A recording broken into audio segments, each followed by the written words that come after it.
Firefighters in Southern California bracing for conditions to worsen with the return of powerful Santa Ana winds, with gusts up to 70 miles per hour expected today. High winds and flames have already left some of the most expensive neighborhoods in the world looking like a nuclear blast zone. Evacuation orders remain in place for areas devastated by the fires, frustrating many residents anxious to see if anything is left of their homes. Have you seen the house? No, they don't let me. Authorities have suspended police escorts into the hardest hit areas, saying they don't have the resources to meet all the requests. And some neighborhoods are too dangerous to enter. In driving around some of these areas, they literally look like war zones. It is not safe. We want to get you back into your homes, but we can't allow that until it is safe for you to do so. There's no power, there's no water, there's broken gas lines, and we have unstable structures. Governor Gavin Newsom says he will ease building restrictions and permitting requirements to help homeless residents rebuild faster. It's insanity.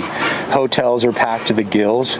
Shelters are packed to the gills. CBN's Operation Blessing is working with the Dream Center and LA's Cathedral Church, serving hundreds of meals and supplying water, relief kits, N95 masks, and solar lamps.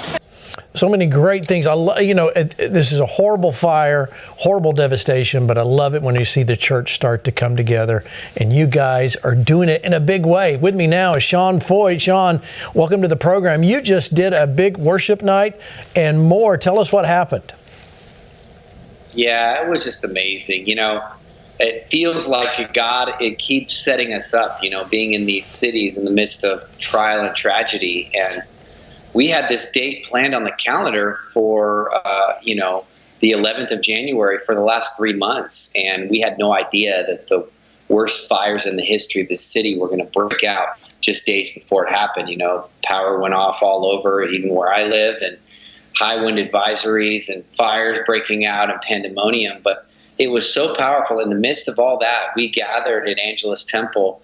And, everybody that showed up brought an item of aid and support and food and help. And we ministered to those that had lost everything. We saw the power of God rush in. And I'll tell you something. I have never been more proud of the Church of California. The church is rising up, and it is just such a beautiful thing we're witnessing. Tell me about the people, because this was struck, and we're seeing some B-roll of that event. But tell me what you sense from the church coming out and rising up to help. Yeah, well, I think, L.A., it's one of those cities, it carries this vibe. So many people, I don't want to go to L.A., the traffic and the crime and the crooked politicians and whatever. And, a lot of people really curse the city, but yet in the midst of this tragedy, guess who were the first people that responded? The church. They responded. Gene, I got a $10,000 fine a day for worshiping God in LA. So, I know about the resistance of this city, but yet in the midst of this trial and tragedy, we're the first responders. We're the ones bringing in food and aid and hope and Jesus. And I'll tell you, the hearts of people are wide open for the gospel, even those that have lost everything. And that's so good to hear. And I know this is, and I'm starting to pick up, on the internet and people like yourself that are out there doing the work, that there's a real, not just a hunger and a desire, but a real expectation to see revival and let it happen in the West Coast. Yeah, this is what we've been telling people since 2020. I know that you look at California and you think it's so blue and it's so hard and it's so destructive, but this is a state of revival. This is the Azusa Street. This is right. Jesus People movement. And, sometimes it takes a tragedy. I guess I don't believe God caused this. I would really strongly push back against Christians that say that this is judgment against California or LA. Agreed. Listen, we all deserve to be judged. Every city's turned their back on God. But you know what? Where sin abounds, grace abounds all the more. And sometimes it takes a tragedy of this caliber to have the hearts of people turn to God. And that's what we're seeing. That's what we witnessed this last weekend, was the hearts of so many people for Jesus. People that are rich, affluent, that have everything.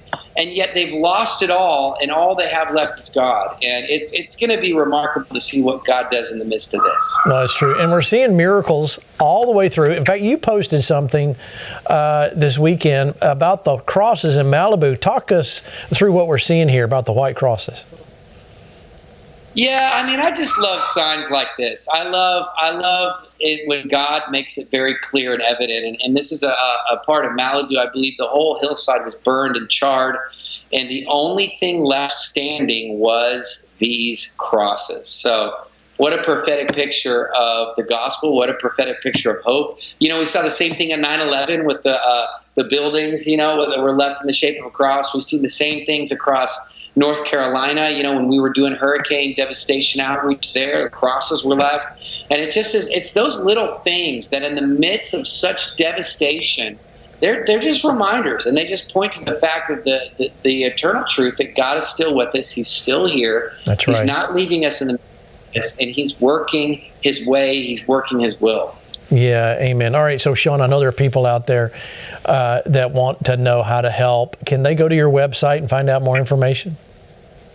Yeah, we would love that. I was able to stroke the Dream Center $30,000 check. I led worship there actually on Sunday. Again, it was just planned for months. I was able to stroke them a $30,000 check from so many folks out there like you, and we want to give them more money. So you're welcome to, if you go to letUsWorship.us, you can donate there, and we'll pass it through to all of the leaders. I'm in probably about 10 text threads with pastors all across California that are mobilizing resources and aid, and we want to do the same. You know, we were there, we had a big event, and all of the musicians, all of the worshipers, all the sound guys, everybody did it for free. We're just all in this to see God's love cover that city. So you're welcome to go to letUsWorship.us. You can donate there, you can give, and we're also coming to the inauguration. I know you're probably going to cover that, but we're coming this Sunday night. So those on the East Coast, we're excited to see you. Yeah, good. We'll be there. So I need to find out where you're going to be so we can connect. Thank you, Sean. Thanks for coming on the program tonight. Right outside of the White House, under a tent next to the World War II monument. You can't miss it. Well, there you go. Okay. I'm sure there'll be no traffic or anything. I'll just show up there. Sean, thank you. Thank you for being on the show. Awesome to be with you guys. Thank you so much for having me. Thank you.